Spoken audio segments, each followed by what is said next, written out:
That's mathematics. Counting sheep when you're trying to sleep.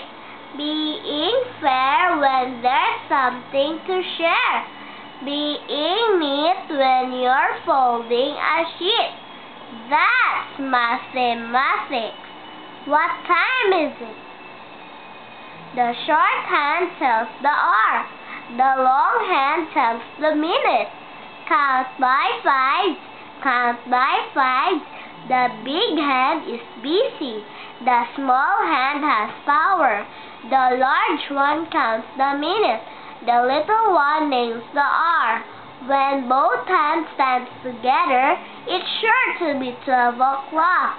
But whether that is 12 at noon or 12 at night, it depends or if it's dark or light. Oh, telling time. That's mathematics.